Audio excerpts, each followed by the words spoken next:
नमस्कार विद्यार्थी मित्रांनो, लक्षदीप अकॅडमीमध्ये आपल्या सर्वांचे पुन्हा एकदा सहर्ष स्वागत. आपण जी काही चालू घडामोडीची सिरीज चालू केली आहे, त्यातील आपलं आजचं पुढचं जे काही लेक्चर आहे, ते आज आपण सुरू करूया. तर बघा, अगोदरच्या लेक्चरला मी तुम्हाला जो प्रश्न दिलेला होता, की जुलै 2025 पर्यंतच्या माहितीनुसार पंतप्रधान नरेंद्र मोदी पंतप्रधान नरेंद्र मोदी यांना एकूण विविध देशांचे किती नागरी पुरस्कार मिळाले आहेत? प्रश्न व्यवस्थित वाचायचा आहे. इथे प्रश्न विचारलेला आहे की जुलै 2025 पर्यंतच विचारलेलं आहे. तर आपल्याला त्याच्यामध्ये पर्याय दिलेले होते 25, 26, 27 आणि 28. तर या प्रश्नाचं अचूक उत्तर आहे जुलै 2025 पर्यंत नरेंद्र मोदीजी यांना किती पुरस्कार मिळालेले आहेत? तर 27 पुरस्कार मिळालेले आहेत. विविध देशांचे नागरी पुरस्कार म्हटलंय. जुलै 2025च्या नंतर अजूनही पुरस्कार मिळालेले आहेत, पण आपल्याला प्रश्न जुलै 2025 पर्यंतचा विचारलाय, तर त्याचं उत्तर आहे पर्याय क्रमांक 3, 27 पुरस्कार. नरेंद्र मोदीजी आपल्याला माहितीच आहे, आपल्या स्वतंत्र भारताचे पंतप्रधान आहेत ते. चला, आजच्या आपल्या सिरीज मधला पहिला प्रश्न आहे आपला. महाराष्ट्रात कोणत्या ठिकाणी सुपर क्रिटिकल तंत्रज्ञानावर आधारित, प्रश्न व्यवस्थित वाचायचे, सुपर क्रिटिकल तंत्रज्ञानावर आधारित नवीन वीज निर्मिती केंद्र उभारण्यात येत आहे? नाहीतर आपण वीज निर्मिती केंद्र म्हटलं किंवा अणुऊर्जा प्रकल्प असतो, असे नावे आपल्या डोक्यावर वारंवार आपल्याला ऐकायला येत असतात, बरोबर आहे. तर येथे आपल्याला सुपर क्रिटिकल तंत्रज्ञानावर आधारित असलेला नवीन वीज निर्मिती केंद्र विचारलाय, कुठे उभारण्यात येणार आहे? पर्याय दिलेले आहेत तारापूर, चंद्रपूर, नागपूर आणि शहापूर. बाळांनो, या प्रश्नाचं अचूक उत्तर आहे चंद्रपूर या ठिकाणी नवीन वीज निर्मिती केंद्र उभारण्यात येणार आहे, जो सुपर क्रिटिकल तंत्रज्ञानावर आधारित आहे. म्हणजे या प्रश्नाचं तर उत्तर मिळालंय आपल्याला पर्याय क्रमांक 2 चंद्रपूर.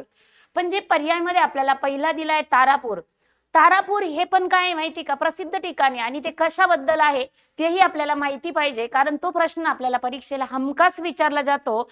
आणि ते म्हणजे आहे तारापूर हे भारतातील पहिले अणुऊर्जा केंद्र आहे. अणुऊर्जा प्रकल्पाचं केंद्र, भारतातील पहिले अणुऊर्जा केंद्र कोणतं आहे?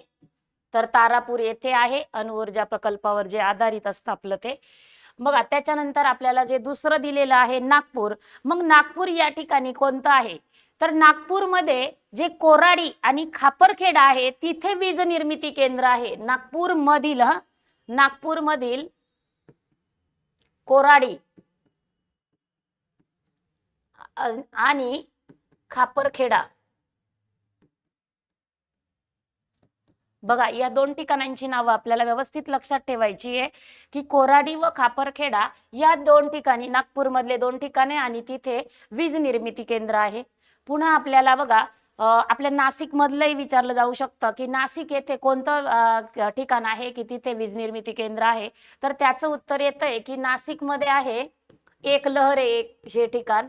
हेही आपल्याला लक्षात ठेवायचे वीज निर्मिती केंद्राच्या बाबतीत. ओके, चला, या प्रश्नाचं उत्तर होतं चंद्रपूर. पुढचा प्रश्न बघूया. पहिली कॉमनवेल्थ खो खो चॅम्पियनशिप स्पर्धा मार्च 2026 मध्ये कोठे आयोजित करण्यात येणार आहे? बघा, 2025 आहे, आपल्याला 2026 मध्ये कोठे आयोजित करण्यात येणार आहे हे विचारलंय. पहिली कॉमनवेल्थ खो खो चॅम्पियनशिप स्पर्धा. पर्याय दिलेले आहेत अमेरिका, नेपाळ, भारत आणि बांगलादेश. तर 2026 ची जी काही पहिली कॉमनवेल्थ खो खो चॅम्पियनशिप स्पर्धा आहे, ती होणार आहे भारत या ठिकाणी. साल कोणतं आहे? 2026. म्हणजे पर्याय क्रमांक 3 हे अचूक उत्तर आहे. या प्रश्नाचं उत्तर आहे पर्याय क्रमांक 3 भारत. पण बघा, आपण हे चारही देशांची नावं आहेत, तर यांच्या राजधान्या बघूया आपण. कारण आपल्याला देश आहे, हे जे काही देश आहे आपले चारही देश आहे, तर या देशांच्या राजधान्या बघणारे आपण. आपल्याला परीक्षेला विचारलं जातं देश आणि देशाची राजधानी, राज्य आणि राज्याची राजधानी. इथे आपल्याला देशांची नावं आली आहेत, आपण बघूया. तर बघा, इथे आपल्याला दिलेलं आहे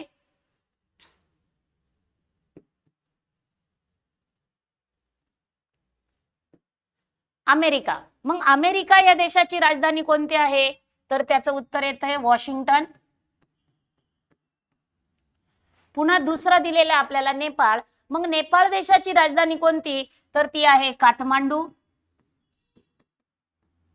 आता भारताची तर आपल्याला माहितीच आहे, जे काही नवी दिल्ली जी आहे आपलं दिल्ली, ती कोण आहे आपल्या भारताची राजधानी. आणि चौथा पर्याय दिलेला आहे बांगलादेश. मग बांगलादेशची राजधानी कोणती, तर ती आहे ढाका. बघा, चारही प्रश्नांची आपल्याला उत्तर मिळाली. ह्या प्रश्नाचं उत्तर होतं आपलं पर्याय क्रमांक 3. पण आपण नंतर राजधानी पण बघतोय, अमेरिका वॉशिंग्टन, नेपाळ काठमांडू, भारत नवी दिल्ली आणि बांगलादेशची राजधानी आहे ढाका. आपल्याला परीक्षेला प्रश्न हमखास विचारला जातो. चलो नेक्स्ट. राष्ट्रीय ऊर्जा संवर्धन दिवस कधी साजरा करण्यात येतो. Very IMP question. ह्या प्रश्नांना आहे ना आपल्याला स्टार करूनच ठेवायचंय आणि पाठांतर करायचंय. दिनविशेषवर आपल्या परीक्षेचा म्हणजे परीक्षेमधल्या प्रश्नपत्रिका दिनविशेष शिवाय पूर्ण होतच नाही. एक तरी दिनविशेष आपल्याला विचारलाच जातो. जसं इथं विचारलंय, आता इथे तारीख नाही दिली, प्रश्नात विचारलंय की राष्ट्रीय ऊर्जा संवर्धन दिवस कधी साजरा करण्यात येतो. मग आता आपण याचं उत्तर बघूया. बघा, 7 नोव्हेंबर, 14 नोव्हेंबर, 21 नोव्हेंबर की 26 नोव्हेंबर. तर राष्ट्रीय ऊर्जा संवर्धन दिवस हा 14 नोव्हेंबरला साजरा करण्यात येतो. मग प्रश्न असाही विचारला जाऊ शकतो, 14 नोव्हेंबरला कोणता दिन साजरा करण्यात येतो, तर तिथे उत्तर येणार आहे राष्ट्रीय ऊर्जा संवर्धन दिवस. पण अजून एक दिवस साजरा करण्यात येतो. जसा राष्ट्रीय ऊर्जा संवर्धन दिवस असतो तसा बालदिनही साजरा केला जातो. 14 नोव्हेंबरला काय असतो, बालदिन असतो. बघा, त्याच्यानंतर आपल्याला पर्याय दिलेले आहेत. आपल्याला ते पर्याय पण क्लिअर करणं गरजेचं असतं. पहिला पर्याय दिलेला आहे 7 नोव्हेंबर. मग 7 नोव्हेंबरला कोणता दिन असतो, तर 7 नोव्हेंबरला विद्यार्थी दिन असतो बाळांनो. 7 नोव्हेंबरला विद्यार्थी दिन साजरा केला जातो. त्याच्यानंतर 26 नोव्हेंबरही दिलेले आपल्याला. 26 नोव्हेंबरला कोणता दिवस साजरा केला जातो, तर हा प्रश्न तर अजिबात विसरायचा नाहीये. 26 नोव्हेंबर हा संविधान दिन साजरा केला जातो. जे काही आपलं संविधान आहे, संविधान दिन, तर हे संविधान कधी स्वीकारलं, तर 26 नोव्हेंबर 1949. 26 नोव्हेंबर 1949 ला आपण संविधान स्वीकारलं. तेव्हापासून 26 नोव्हेंबर हा संविधान दिन साजरा करण्यात येतो. आणि मग हे जनतेसाठी कधी लागू करण्यात आलं, तर त्याचं उत्तर येत आहे 26 जानेवारी 1950. आणि मग या 26 जानेवारी 1950 म्हणजेच आपला जो 26 जानेवारी असतो तो कोणता दिन असतो, तर प्रजासत्ताक दिन असतो. मुलांना महत्वाचे प्रश्न आहे बाळांनो. हे प्रश्न आपल्याला परीक्षेला वारंवार विचारलेले आहेत. जेव्हा आपण PYQ बघणार आहोत, PYQ बघताच तुम्ही प्रश्नपत्रिका सोडवतायत बघा, तुम्हाला दिसतच असतील हे प्रश्न, की हे सर्व प्रश्न आपल्याला ॲज इट इज जसेच्या तसे रिपीट होतात. ते वारंवार हे प्रश्न दिनविशेषचे विचारले जातात.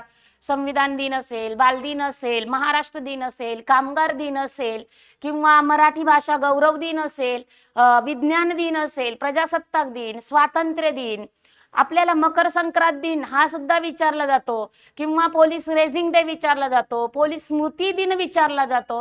हे सर्व दिनविशेष आहे. जसं अहिंसा दिन असेल, हुतात्मा दिन असेल, हे सर्व प्रश्न आपल्याला परीक्षेला विचारले जातात. त्याच्यामुळे दिनविशेष करणं फार गरजेचं आहे. चला, या प्रश्नाचं उत्तर होतं 14 नोव्हेंबर. त्याचबरोबर आपण इतरही बघितले, विद्यार्थी दिन, बालदिन, संविधान दिन आणि प्रजासत्ताक दिन. चलो नेक्स्ट. बघा, राजेश अग्रवाल महाराष्ट्राचे कितवे मुख्य सचिव आहेत. महाराष्ट्राचे मुख्य सचिव विचारलंय पण नाव दिलेलं आहे राजेश अग्रवाल. राजेश अग्रवाल हे महाराष्ट्राचे कितवे मुख्य सचिव आहेत. पर्याय दिलेले आहेत 48, 49, 50 आणि चौथा पर्याय दिलेला आहे 51. तर बाळांनो, राजेश अग्रवाल हे महाराष्ट्राचे 50वे मुख्य सचिव आहेत. मग राजेश अग्रवाल हे 50वे आहे, तर ओघाने आपल्याला प्रश्न विचारला जाऊ शकतो की माजी मुख्य सचिव कोण किंवा 49वे मुख्य सचिव कोण, तर ते आपल्याला सांगता आलं पाहिजे. मग 49वे जर आपल्याला विचारलं तर त्याचं उत्तर आहे राजेश कुमार.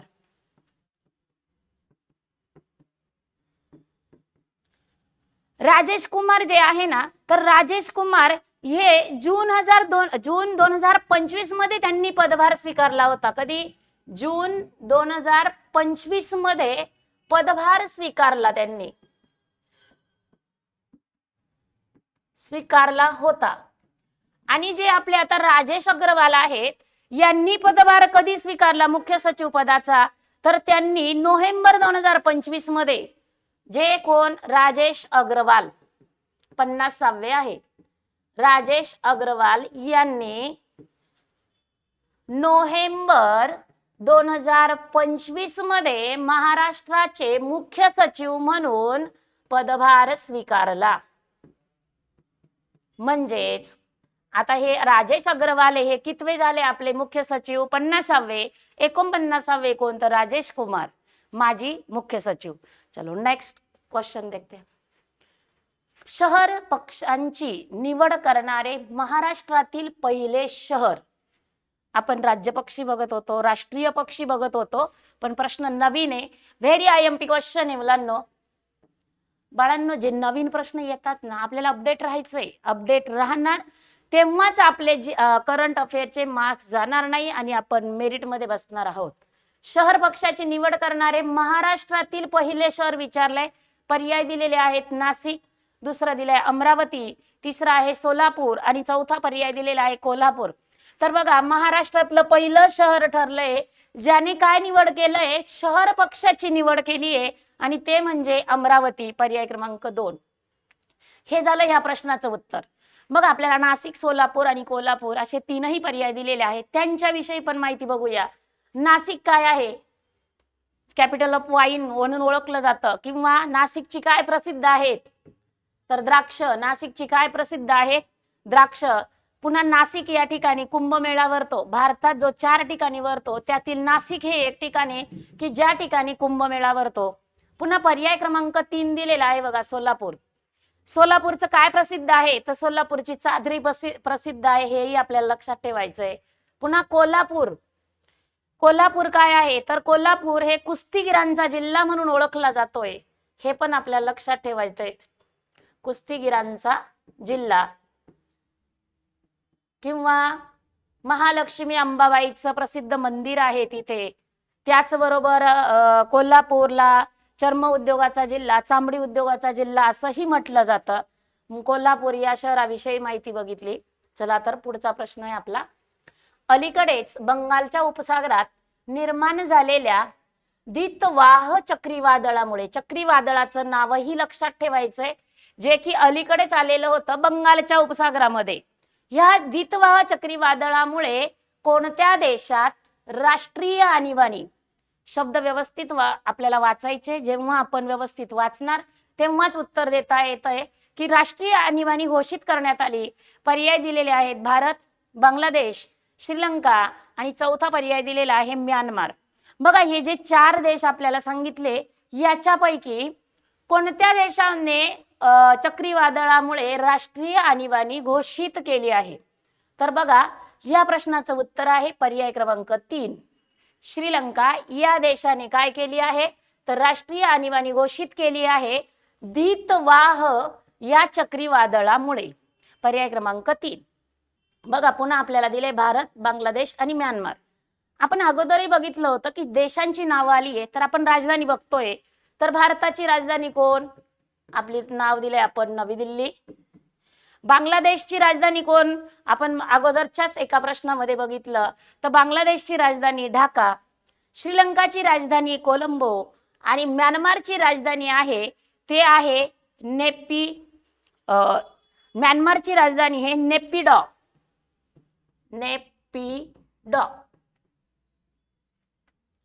नेपिडॉ हे आपल्याला लक्षात ठेवायचं आहे. नेपिडॉ जे आहे ती आहे म्यानमारची राजधानी. पुन्हा एकदा आपण व्यवस्थित लिहूया. नेपिडॉ ही आहे म्यानमारची राजधानी. ढाका श्रीलंका या देशाची आहे कोलंबो.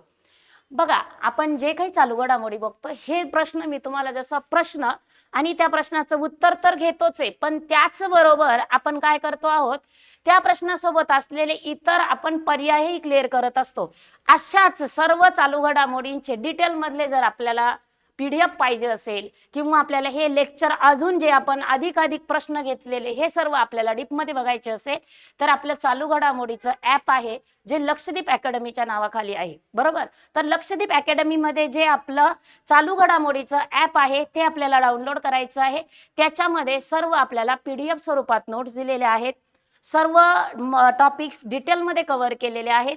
ही जर बॅच आपल्याला घ्यायची असेल तर आपल्याला कॉन्टॅक्ट करायचा आहे 8329603029 या नंबरवर संपर्क करायचा आहे. तुम्हाला ह्या बॅचची लिंक दिली जाईल आणि लवकरात लवकर हे बॅच डाउनलोड करून आपले करंट अफेअरचे मार्क्स जाऊ द्यायचे नाहीयेत. तिथे आपल्याला सर्व डिटेल स्वरूपात माहिती मिळणार.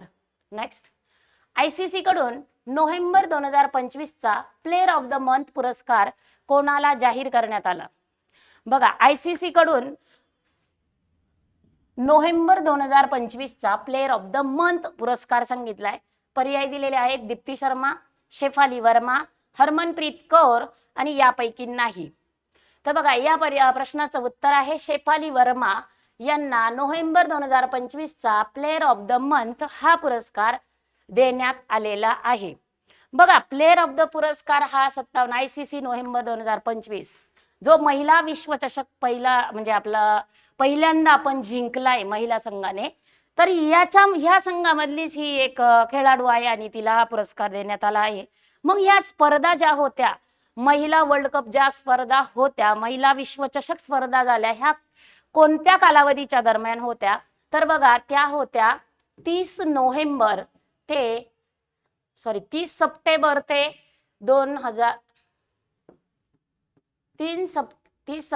ते 2 नोव्हेंबर 2025 या कालावधीमध्ये होत्या. 30 सप्टेंबर ते 2 नोव्हेंबर या कालावधीमध्ये या स्पर्धा आयोजित करण्यात आल्या होत्या आणि भारताने याच्यामध्ये विजय मिळवलाय. तर भारताबरोबर जो संघ होता, भारत विजयी ठरला आहे. विजेता संघ कोणता आहे? भारत. पण भारताच्या विरुद्ध कोण होता? तर दक्षिण आफ्रिका. आणि या दक्षिण आफ्रिकेचा आपण पराभव केला आहे आणि तो किती धावांनी केला आहे? तर 52 धावांनी आपण त्यांना पराभूत केलंय किंवा आपण विजय मिळवला आहे 52 धावांनी. ह्या स्पर्धा कोणत्या स्टेडियमवर होत्या? तर DY पाटील स्टेडियम जे आहे आपलं, DY पाटील स्टेडियम, इथे या स्पर्धा होत्या. पुन्हा अजून एक महत्वाचा, या स्पर्धेमध्ये किती संघांनी सहभाग घेतला होता? तर या स्पर्धेमध्ये 8 संघांनी, एकूण किती संघ होते? 8 संघांनी सहभाग घेतलेला होता.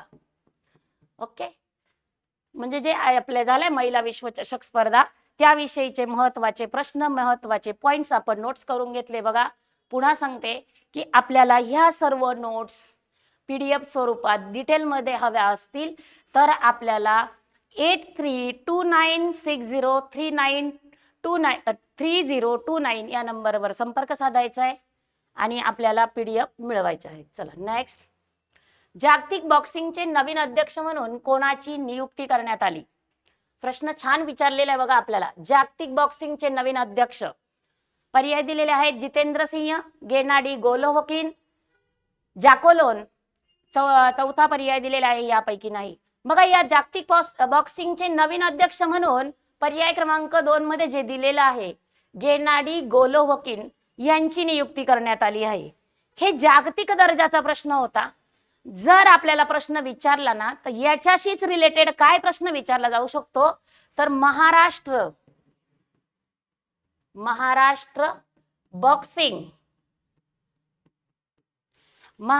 बॉक्सिंग असोसिएशन जे आहे आपलं, त्या असोसिएशनचे अध्यक्ष कोण आहेत? मग महाराष्ट्राच्या बाबतीत जर हा प्रश्न विचारला जाऊ शकतो, कारण इथे नियुक्त करण्यात आलेली आहे ना नियुक्ती नवीन, तर आपल्याला महाराष्ट्राचे विचारले जाणार. आपण महाराष्ट्रामधल्या स्पर्धा परीक्षा देतोय, तर त्याचं उत्तर आहे प्रवीण दरेकर. महत्वाचा पॉइंट आहे मुलांना, हा स्टार करायचा आहे. लिहून ठेवा नोट्स. आपण नोट्स बनवत आहात मला माहिती आहे, तर ह्या नोट्स आपण विसरायच्या नाही, तोंडपाठ करायच्या आहे. महाराष्ट्र बॉक्सिंग असोसिएशनचे अध्यक्ष विचारलं तर उत्तर लगेच सांगता आलं पाहिजे की प्रवीण दरेकर. नेक्स्ट, महाराष्ट्राच्या नवीन पोलीस महासंचालकपदी कोणाची नियुक्ती करण्यात आली आहे? पर्याय दिलेले आहेत आपल्याला रश्मी शुक्ला, नंतर दिलेला आहे सदानंद मोरे, पुढचा पर्याय दिला आहे सदानंद दाते आणि चौथा पर्याय दिलेला आहे सदानंद देशमुख. बघा बाळांनो, या प्रश्नाचं उत्तर आहे सदानंद दाते. महाराष्ट्राच्या नवीन पोलीस महासंचालकपदी कोणाची नियुक्ती करण्यात आली आहे? तर सदानंद दाते यांची नियुक्ती करण्यात आली आहे. आपल्याला जर विचारलं की माझी कोण आहे, तर त्याचं उत्तर आहे रश्मी शुक्ला. माझी ज्या काही आपल्या पोलीस महासंचालक आहे त्या कोण आहे? रश्मी शुक्ला. बघा याच्यामध्ये पुन्हा सदानंद मोरे असाही एक पर्याय दिलेला आहे. तर सदानंद मोरे यांच्याविषयी डॉक्टर सदानंद मोरे जर म्हटलं तर सांगता आलं पाहिजे की जे पहिले अखिल भारतीय पहिले मराठी संत साहित्य संमेलन जे भरलं होतं नाशिकला, त्याचे अध्यक्ष होते डॉक्टर सदानंद मोरे. नेक्स्ट, परकीय गुंतवणूक मध्ये कोणते राज्य पहिल्या क्रमांकावर आहे? मस्त, एकदम छान प्रश्न इथे. हा बघा, उत्तर प्रदेश, मध्य प्रदेश, गुजरात आणि महाराष्ट्र. परकीय गुंतवणूक मध्ये पहिल्या क्रमांकावर कोणते राज्य आहेत? या प्रश्नाचं उत्तर मात्र तुम्ही मला कमेंट करायचंय. तुम्ही या प्रश्नाचं उत्तर कमेंट करणारच आहात. याच्यानंतर आपण पुढच्या सेशन मध्ये या प्रश्नाचं उत्तर बघूया आणि नवीन प्रश्नांसह पुन्हा भेटूया. तोपर्यंत धन्यवाद.